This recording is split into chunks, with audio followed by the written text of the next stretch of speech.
TWR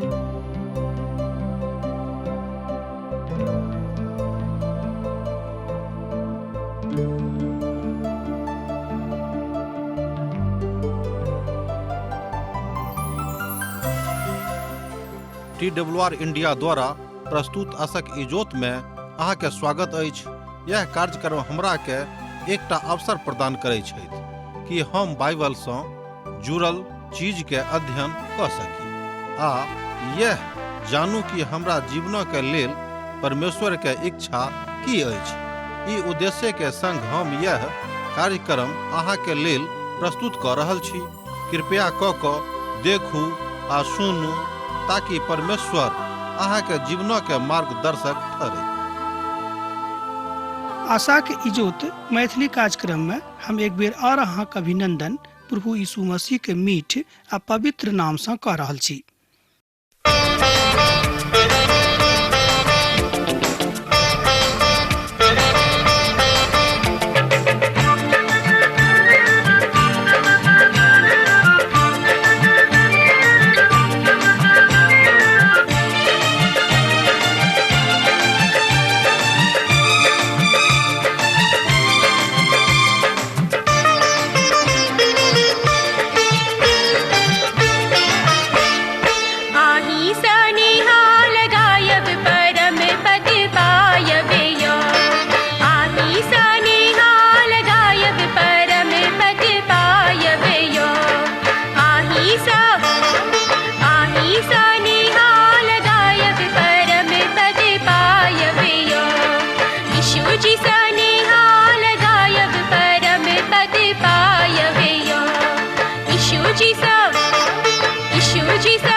आजुक दिन के 40वां अध्याय से लकर 48वां अध्याय धरि देखब।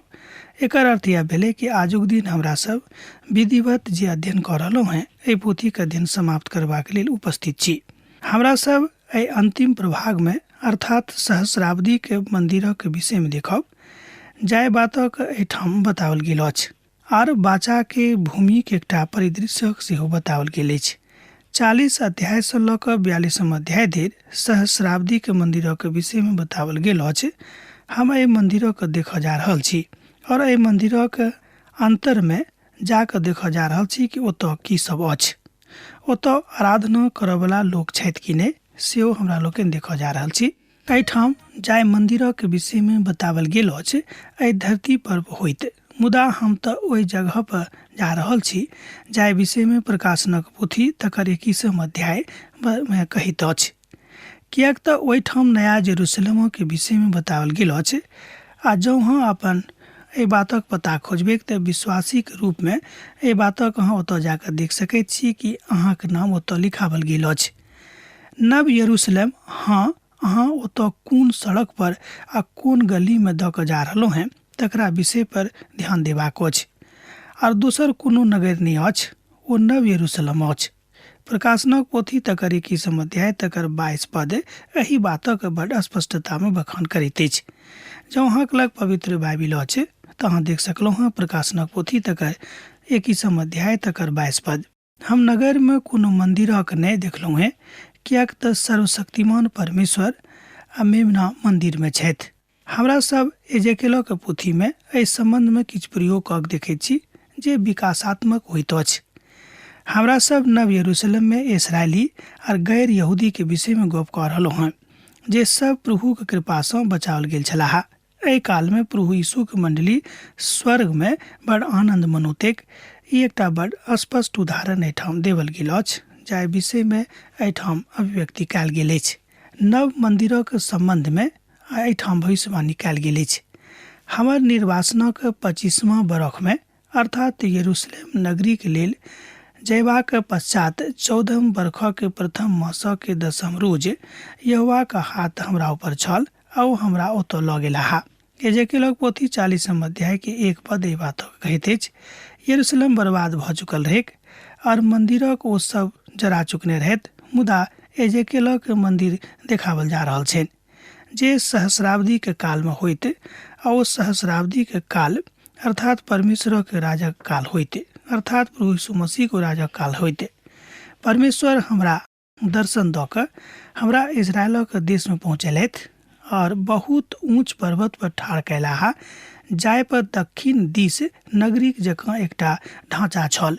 अतः ओ हमरा ओतऽ लऽ गेलाह और देखियौ ओतऽ एकटा मनुख छलाह, जिनक रूप कांसाक जकाँ छलैक। हुनका हाथ में सोनक सुतली और नापऽ वाला बाँस छल। ओ फाटक पर ठाढ़ छलाह। ए बातक हमरा लोकनि 2 पद में आ 3 पद में देखै छी। अध्याय भेल 40। पवित्र पोथी में हमरा सब एकटा आदमी के नापऽ वाला बाँस लऽ कऽ ठाढ़ देखै छी। ई प्राय स्वर्गदूतक दिस इशारा करैत अछि। जँ अहाँके ज्ञान हैत, जँ अहाँ पवित्र पोथी पढ़ैत छी तऽ एहि बातक बड़ स्पष्टता में बुझि सकलहुँ हैं। आर एहिठाम स्वर्गदूत छथि। एकर अर्थ अछि जे परमेश्वर अब धरती परक लोकक संगे हिसाब किताब करबाक लेल तैयार भऽ रहल छथि। एहि बातक पुनः पैघ भविष्यवक्ताक पोथी में हमरा सब देखैत छी आ कनिष्ठ भविष्यवक्ताक पोथी में सेहो हमरा सब एहि बातक परखैत छी आ देखैत छी। प्रकाशनक पोथी में सेहो एहि बातक विषय में प्रकाशन कयल गेल अछि। एहि पोथी के 4 पदक हमरा लोकनि देखब तऽ पाएब कि ओ एहि बातक बड़ स्पष्ट कऽ रहल छथि।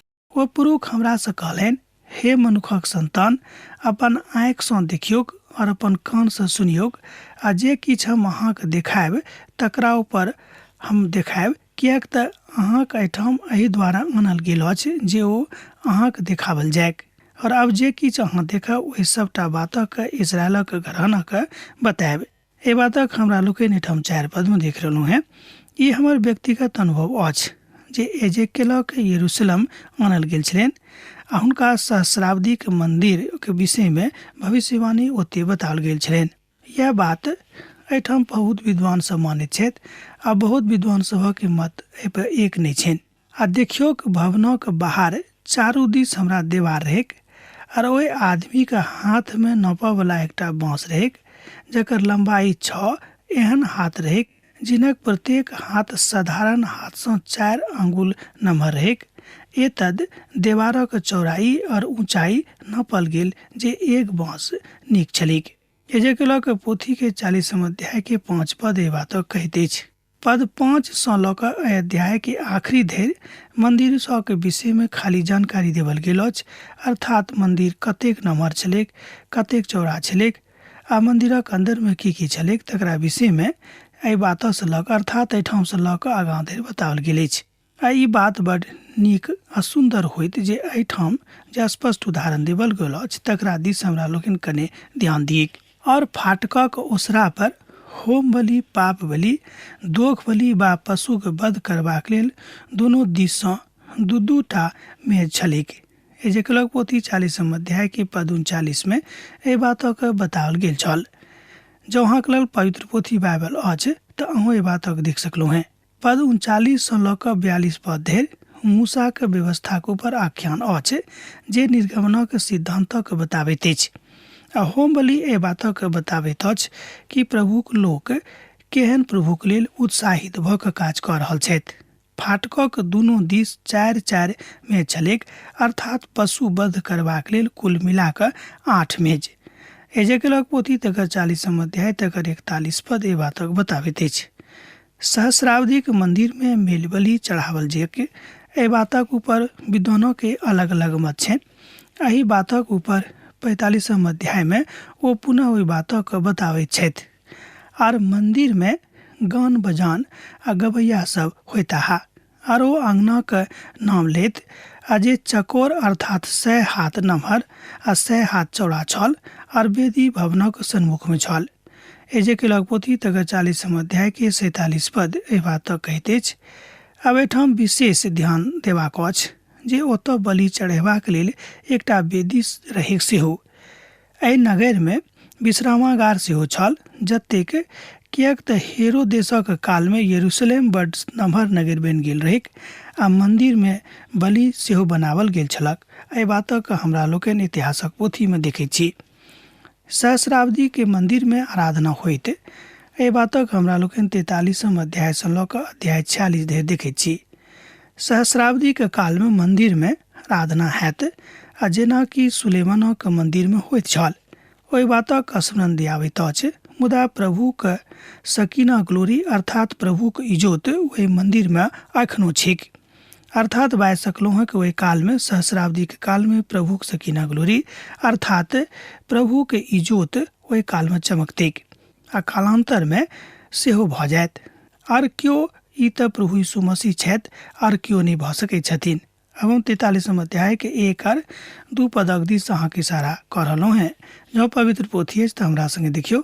आ तहन ओ हमरा पवित्र स्थान में लऽ गेलाह आर सन्मुख में खम्भाक नापलथि आ जे दुनू दिस सँ 6 हाथ चौड़ा छल और प्रवेश द्वार के चौड़ाई 10 हाथ छल और प्रवेश द्वार के बाजू हर तरफ से 5 हाथ छल। आ तहन ओ पवित्र स्थान नापलथि जकर लंबाई 40 हाथ आ चौड़ाई 20 हाथ छल। एहि बातक अहाँ 1 पद आ 2 पद में देख सकैत छी। एहि तरह हमरा सब ओहि बातक एहिठाम देख रहल छी जे बड रक्षा रखवाली करयवला हाथ अछि अर्थात परमेश्वरक हाथ सर्वदा रक्षा रखवाली के लेल उठैत अछि जे केओ हुनका ऊपर विश्वास करैत छथि, जे नहीं करैत छथि हुनका लेल नहि। तहन ओ हमरा ओहि फाटकक लग में लऽ गेलाह जकर मुख पूर्व दिशा में छलैक। आर देखियौक इस्राएलक परमेश्वरक तेज पूर्व दिशा से प्रकट भेलाह और हुनक शोर बहुत पानिक जकाँ रहैक आ धरती हुनक तेज से चमक उठलैक। एहि बातक हमरा लोकनि 43 अध्याय के 1 आ 2 पद में देखैत छी। प्रभु के तेज पूर्व दिशा से आबि कऽ मंदिरक भरि दैत अछि आ ई बात प्रभु यीशु मसीह के एहिठाम अयबा के अर्थात एहि धरती पर अयबा के संकेत अछि अर्थात हुनक दोसर आगमनों के प्रति स्पष्ट करैत अछि कि प्रभु यीशु मसीह के दोसर आगमन ई संसार में अवश्य हेतैक। आर यहोवा के तेज भवन में ओहि फाटक सँ आयल जिनक मुख पूर्व दिशा के ओर छल। एजेकियलक पोथी 43 अध्याय के 4 पद एहि बातक कहैत अछि। अध्याय 44 में पुनः एहि बातक बताओल गेल छल। अध्याय 43 के 9 पद में कहल जाइत अछि।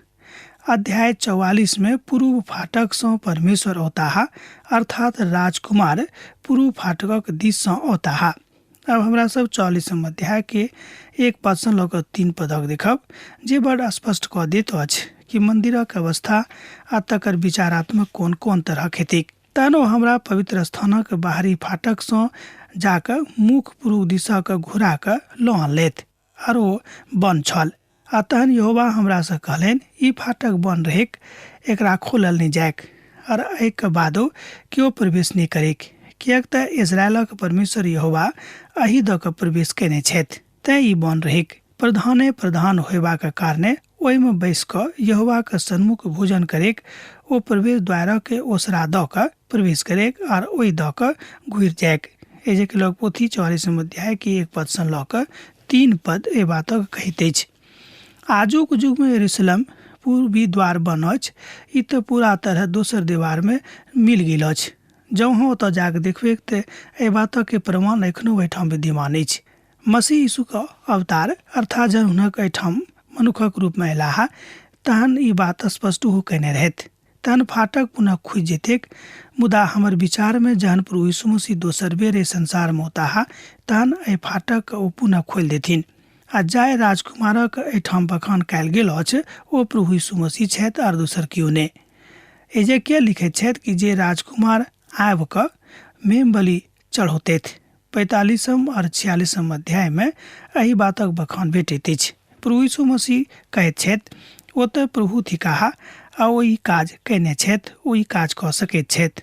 एहिठाम एकटा बात अछि जे मत्ती किताब नहि अछि आ हमर मन सेहो एहि दिस नहि जाइत अछि, किएक तऽ प्रभु यीशु मसीहके कालमे कोनो तरहक होम बलि वा पशु बलिके बखान नहि अछि आ नहि भऽ सकैत छै आ नहि ओहि तरहक करताह, किएक तो अपन बलि स्वयं दऽ कऽ एहि बातक मिटा देलनि कि अब हमरा बाद केकरो बलि देबाक जरूरत नहि अछि। संपूर्ण मनुष्य जातिके पापक लेल ओ स्वयंके बलिदान कऽ देने रहथि। आ हमरा दोसर विवाद अछि जे जाय कारकक विषयमे एहिठाम बाजल गेल अछि। ओ यरूशलेमक फाटक अछि, ओ तऽ मन्दिरक फाटक अछि। 45 अध्याय कहैत अछि जे फसहक पाबनि राखल जेतैक। पहिल मासके 14 रोज अहाँ फसह मनायब। ई राति रोजक होइक, एहिमे अखमीरी रोटी खायल जेतैक। ओहि दिनमे प्रधान अपन हेतु आ राजाक समस्त लोकक हेतु पवित्र बलि मनावल जेतैक। एकटा बछड़ा सेहो तैयार कयल जेतैक। एजेकियलक पोथी 45 अध्याय के 21-22 पद एहि बातक कहैत अछि। जँ अहाँक लग पवित्र बाइबिल अछि तहन अहाँ एहि बातक ओतऽ पढ़ि कऽ स्पष्टीकरण कऽ सकलहुँ हैं। फसहक पाबनि निश्चित रूपसँ मसीह यीशुके दिस इशारा करैत अछि। पहिल कुरिन्थियों पोथी तकर 5 अध्याय तकर 7 पद एहि बातक कहैत अछि। प्रभु यीशु मसीह जे हमरा सभक फसहक पाबनि छथि, बलि चढ़ावल गेलाह आ ओ चढ़ावल गेलाके बाद संपूर्ण मनुष्य जातिके लेल अपन बलिदान दऽ कऽ मनुष्य जातिके हेतु द्वार खोलि देलखिन, अर्थात उद्धारक द्वार खोलि देलखिन। यह फसहके पाबनि प्रभु यीशु मसीहके ओहि मृत्युके दर्शाबैत अछि जे प्रभु भोजक रूपमे एखनो दर्शावल जाइत अछि। अब हमरा सब सहस्राब्दीके राजक विषयमे कने देखब। जँ अहाँके लग पवित्र बाइबिल अछि तऽ हमरा संगे अहूँ ध्यान राखब। भूमिके सम्बन्धमे एकटा दर्शन। अध्याय 47 आ 48 में एजेकियल वाचाके भूमिके एकटा तस्वीरक देने छथि। मन्दिरसँ जड़ छपराके उमर उमर भऽ जेतैक, तहन ओ हमरा मन्दिरक द्वार पर घुरा कऽ लऽ अनलाह आर देखियौ भवनक डौढ़ीके नीचाँसँ पूर्व दिशक दिस जल बहैत छल, किएक तऽ भवनक मुख पूब दिशामे रहैक आ जल भवनक दहिना दिस आ वेदीसँ दक्षिणी दिसमे बहैत छल।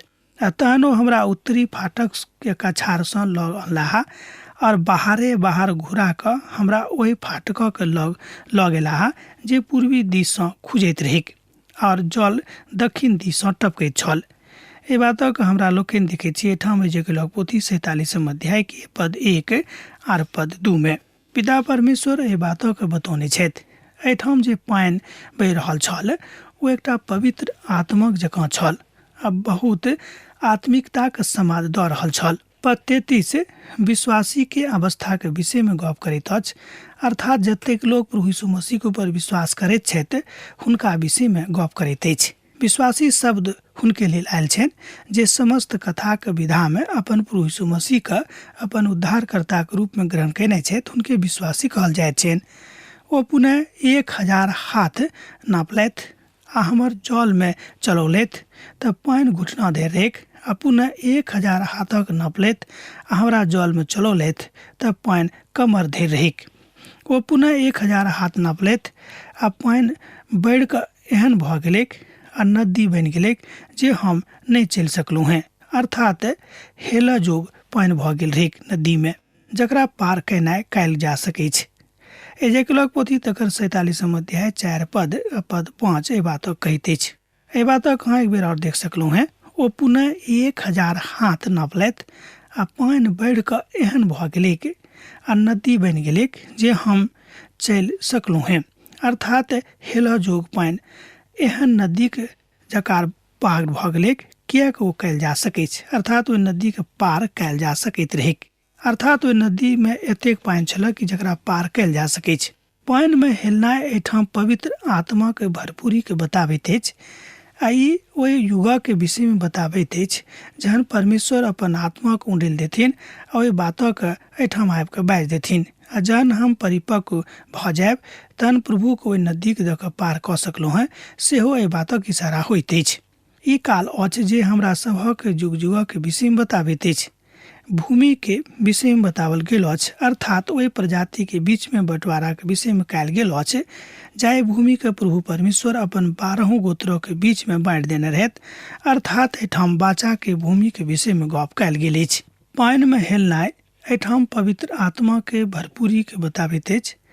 आई युग के विषय में सेहो बताबैत अछि, जहन परमेश्वर अपन आत्मा के उंडेल देथिन ओहि बातक नहि कह सकैत छथि अखन, किएक तऽ ओहि काल में बातक भविष्यवाणी नहीं भेल छल। आ जहन हम घुरि के अयलहुँ हैं तऽ देखियौ नदीक दुनू कछार पर बहुत गाछ रहैक।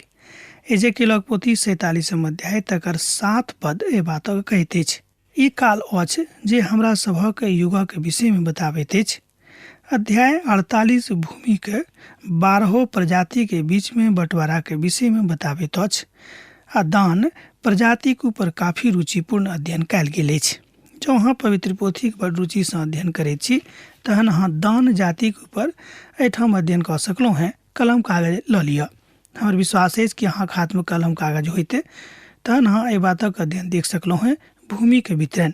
अब गोत्रक नाम सब तऽ ई अछि, उत्तर के सीमा से लगान हेतलोनक बाट से हमात्मक घाटी धरि और दृष्टात्मक रूप से सीमा के दोसर एनाक धरि दिस आवल गेल छलैक, अर्थात पूर्व से लऽ कऽ पश्चिम धरि एकटा भाग दानक हुइक। दानक सीमा से लागल पूर्व से पश्चिम सीमा धरि आसेरक एकटा भाग। ए बातक हमरा लोकनि 48 अध्याय के 1 पद आ 2 पद में देखै छी। पद 2 के एक बेर हमरा लोकनि देखियौ एक बेर। दानक सीमा से लागल पूर्व से पश्चिम सीमा धरि आसेरक एकटा भाग। महाकलेशक काल में तऽ दान प्रजाति के लोक नहीं देखाई पड़ैत छथि, मुदा सहस्राब्दी के काल में ई देखाई पड़ि रहल छथि। प्रकाशनक पोथी तकर 7 अध्याय 4 पद से लऽ कऽ 8 पद में ए बातक बखान भेटैत अछि। जँ अहाँके लग पवित्र बाइबिल अछि तहन अहाँ एहि बातक ओतऽ देख कऽ बाजि सकलहुँ हैं। परमेश्वरक महान कथामृत एठाम होइत हमरा लोकनि देखै छी, आर सब अनुग्रह के कारणे बचावल गेलाह, मुदा सेवा के कालक कारणे ओ इनाम प्राप्त करता है। दोसर गप में जतेक लोग प्रभु यीशु मसीह के सेवा केने छथि ओ सब केओ इनाम पौता है। एजेकियलक पोथी के संपन्नता नगरी के एकटा तस्वीरक बताबैत अछि। सहस्राब्दी में जे मंदिर छल जे सहस्राब्दी के भूमि के दिस इशारा करैत अछि, ओहिठाम ओहि बातक बतावल गेल अछि, किएक ती भूमि प्रभु के दिस सँ देवल गेल भूमि छल, अर्थात बाचाक भूमि छल, तें ओ श्रापित भूमि अब नहीं छल, साफ समाप्त भऽ गेल छलिक। एहिठाम ओहि बातक दिस इशारा सेहो कयल गेल अछि जे जबरदस्त तस्वीर के राखैत अछि। देखियौ कई बातक हमरा लोकनि आगाँ 34 पद में, किएक तऽ बातक ओहिठाम बड़ स्पष्टता के साथ बतावल गेल अछि। जँ अहाँके लग पवित्र बाइबिल अछि तहन अहाँ एहि बातक ओतऽ और स्पष्टता के साथ देख सकलहुँ हैं। अब हमरा सब पद के देखब, किएक तऽ पिता परमेश्वर बाजि रहल छथि कि हमरा लोकनि ओहि बातक बड़ ध्यान पूर्वक देखी जाहि बातक पिता परमेश्वर हमरा सब गोटे के बतौने छथि। एहि रीति पर हमरा लोकनि देखै छी कि नगरी के घेरा 18,000 हाथ होइक, और ओहि दिस सँ नगरी के नाम यहोवा ओते छथि होइते। एजेकियलक पोथी 48 अध्याय के 35 पद ए बातक कहैत अछि। एक बेर आर देखियौ 35 पद के। नगरी के घेरा 18,000 हाथक होइक, और ओहि दिन सँ नगरी के नाम यहोवा ओतऽ छथि होइते। एजेकियलक बड़ ऊंचाई पर एहिठाम हमरा लोकनि देखै छी।